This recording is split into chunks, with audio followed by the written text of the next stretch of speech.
ஓம் சாந்தி. சிவ பகவானுடைய மகா வாக்கியம். தேதி 5/1/2026. மீட்டே பச்சே பாப் கி ஸ்ரீமத் சே தும் மனுஷ்ய சே தேவதா பன்தே ஹோ. இனிமையான குழந்தைகளே, பாபாவின் ஸ்ரீமத் மூலம் நீங்கள் மனிதனிலிருந்து தேவதையாகின்றீர்கள். கீதா கா கியான் और ராஜ்யோக் துமே சம்பூர்ண பாவன் பனா தேத்தா ஹே. கீதையின் ஞானம் மற்றும் ராஜயோகம் உங்களை சம்பூர்ண தூய்மையாக்கி விடுகின்றது. கேள்வி: सत्युग में हर चीज अच्छे से अच्छी सतो प्रदान होती है, क्यों? சத்யுகத்தில் ஒவ்வொரு பொருளும் நல்லதிலும் நல்லதாகவும் சதோ பிரதானமாகவும் இருக்கின்றது, ஏன்? பதில்: क्योंकि वहां मनुष्य सतो प्रदान है. ஏனென்றால் அங்கு மனிதர்கள் சதோ பிரதானமாக இருக்கிறார்கள். जब मनुष्य अच्छे हैं तो सामग्री भी अच्छी है. எப்போ மனிதர்கள் நல்லவங்களா இருக்காங்களோ அப்ப அங்க பொருட்களும் நல்லவைகளாக இருக்கும். और मनुष्य बुरे हैं तो सामग्री भी नुकसानकारक.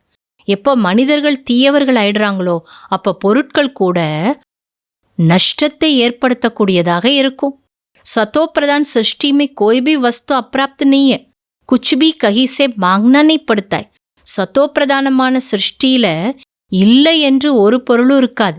எந்த ஒரு பொருளையும் வேற எங்க இருந்தாவது யாசிக்க வேண்டிய அவசியமும் இருக்காது.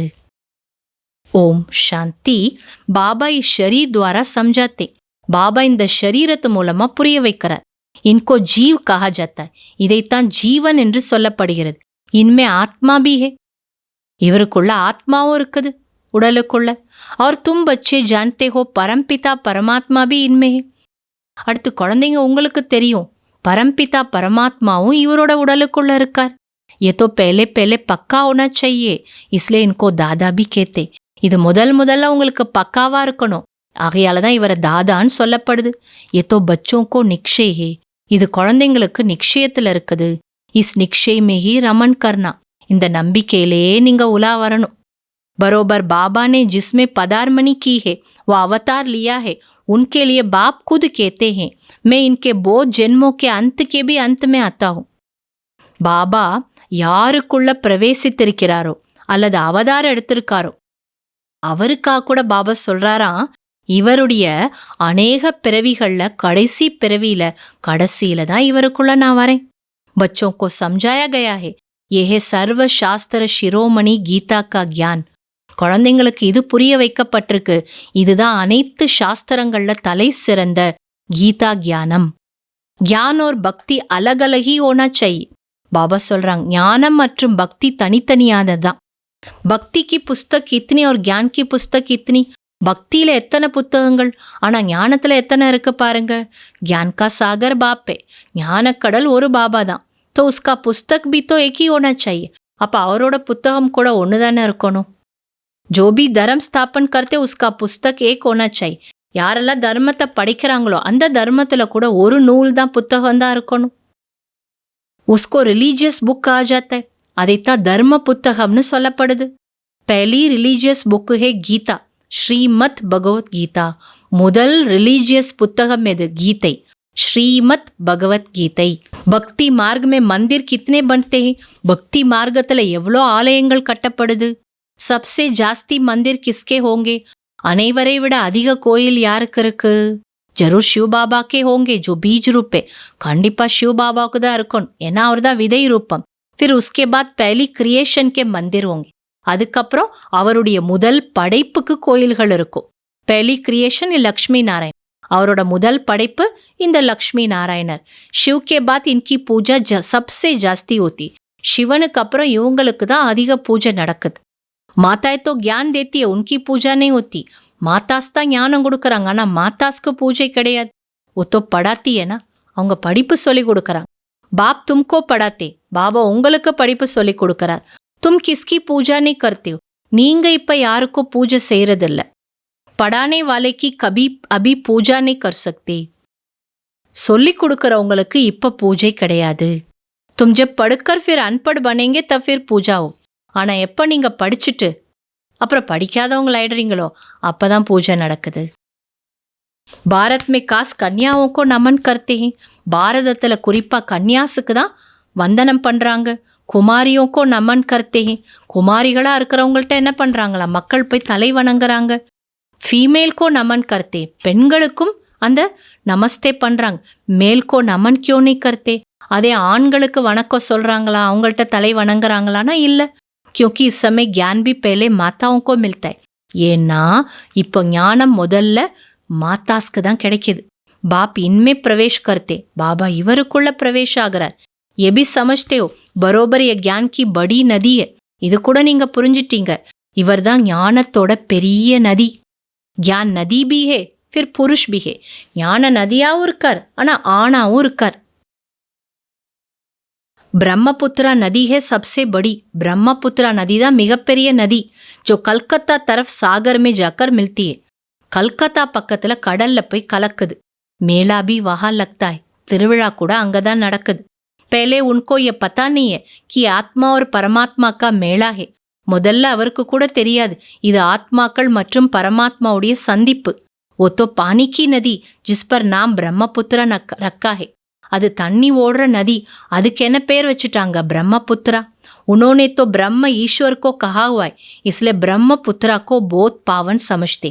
அவங்கெல்லாம் பிரம்மத்தை ஈஸ்வரன்னு சொல்லிட்டாங்க, ஆகையால பிரம்மபுத்திரன் அதுதான் மிக பாவனமானதுன்னு நினைக்கிறாங்க. படி நதி ஹே தோ பவித்திர பி ஏ ஹோங்கி. பெரிய நதியாவும் இருக்கிறனால அது பவித்திரமாவும் இருக்கணும்.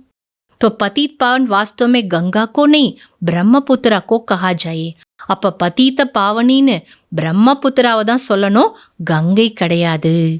மேலா பி இன்கா லக்தா है, ஏன்னா திருவிழா கூட இங்கே தான் நடக்குது. ये भी सागर और ब्रह्मा नदी का मेला. இங்கே கூட கடல் மற்றும் பிரம்மா என்ற நதியின் சங்கமம்.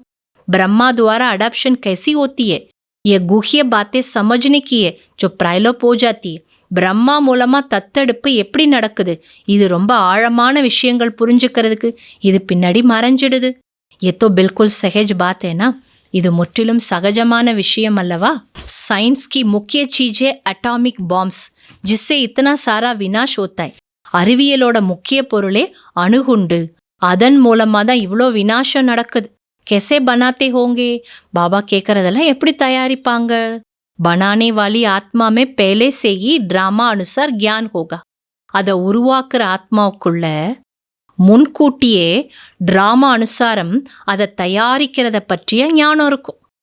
जब समय आता है तब उनमें ये ज्ञान आता है. எப்போ நேரம் வருதோ அப்போ அந்த ஆத்மாவுக்குள்ள அந்த ஞானம் வரும். जिसमें सेंस होगी वही काम करेंगे और दूसरों को सिखाएंगे.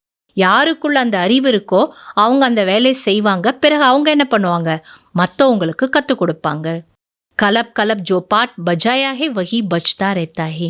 அப்போ கல்ப கல்பம் என்ன பாட் நடிக்கப்பட்டதோ அது மீண்டும் நடிக்கப்பட்டு கொண்டிருக்கிறது. क्या क्या बनाते रहते हैं, என்னென்னலாம் உருவாக்கிட்டு இருக்காங்க. बनाने वाले जानते हैं इनमें ये विनाश होगा.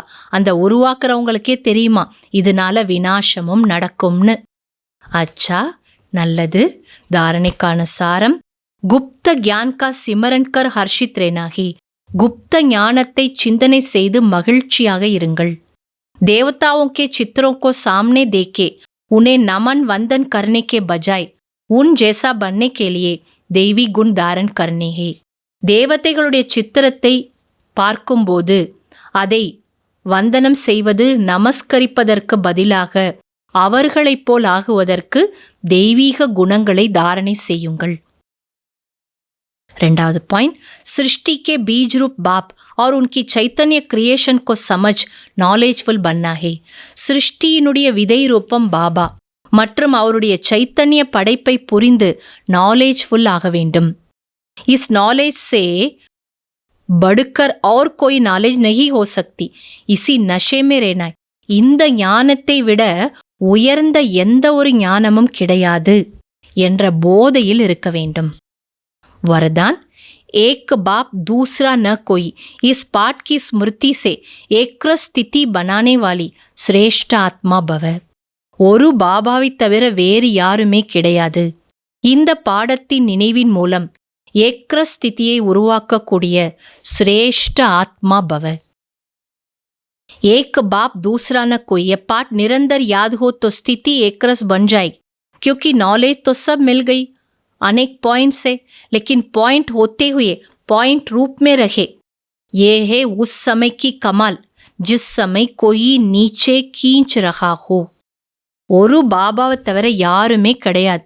இந்த பாடம் நிரந்தரமா நினைவுல இருக்கிறப்ப உங்க ஸ்திதி ஏக்கரஸ் ஆயிடும். ஏன்னா ஞானம் எல்லாமே உங்களுக்கு கிடைச்சிருச்சு. நிறைய பாயிண்ட் இருக்கு. ஆனா பாயிண்ட்ஸ் இருந்தாலும் பாயிண்ட் புள்ளி ரூபத்துல இருக்கணும். இதுதான் அந்த நேரத்தினுடைய அதிசயம். அந்த நேரம் யாரோ என்னை கீழே இழுத்துட்டு இருக்காங்க. கபி பாத் நீச்சே கீஞ்சேகி, அவ்வப்போது விஷயங்கள் உங்களை கீழே இழுக்கும். கபி கோய் வியக்தி, சில நேரம் மனிதர்கள், கபி கோய் சீஜ், கபி வாயுமண்டல் எத்தோ ஹோகாகி.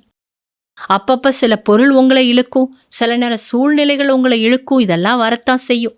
லேக்கின் செகண்ட் மே எஸ் விஸ்தார் சமாப்த் ஹோ, ஏக்கர ஸ்திதி ரஹே. ஆனா வினாடியில இந்த விஸ்தார சமாப்தியாகி ஏக்கர ஸ்திதியில போகணும். தப் கஹேங்கே சிரேஷ்ட ஆத்மா பவக்கே வரதானி. அப்பதான் சிரேஷ்ட ஆத்மா பவ என்ற வரதானியா இருப்பீங்க. ஸ்லோகன், नॉलेज की शक्ति धारण कर लो तो विघ्न वार करने के बजाय हार कालेंगे. ஞானத்தின் சக்தியை தாரணை செய்து கொள்ளும்போது விக்னங்கள் யுத்தம் செய்வதற்கு பதிலாக தோல்வி அடைந்து விடுகிறது. அவ்யக்த சமிக்கை, இப்போது நீங்கள் அனைவரும் முக்தி அடைந்து மாஸ்டர் முக்தியின் வள்ளலாகுங்கள்.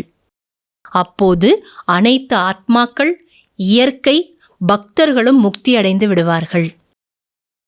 இப்போது பிரம்மா பாபா இந்த ஒரு விஷயத்தில் டேட் கான்ஷியஸ், அந்த நாளோட அந்த உணர்வுல போயிட்டாராம். என்னுடைய ஒவ்வொரு குழந்தையும் எப்போது ஜீவன் முக்த் அடைவார்கள், அந்த உணர்வுல இருக்காரு பாபா. இப்போ நீங்கள் அப்படி என்ன வேண்டாம், கடைசியில்தான் ஜீவன் முக்தி ஆக முடியும் என்று எண்ணாதீர்கள். வெகு கால ஜீவன் முக்த் ஸ்திதியின் அபியாசம் வெகு கால ஜீவன் முக்து ராஜ்ய பாக்கியத்திற்கான அதிகாரியாக ஆக்கிவிடுகிறது. அச்சா, ஓம் சாந்தி.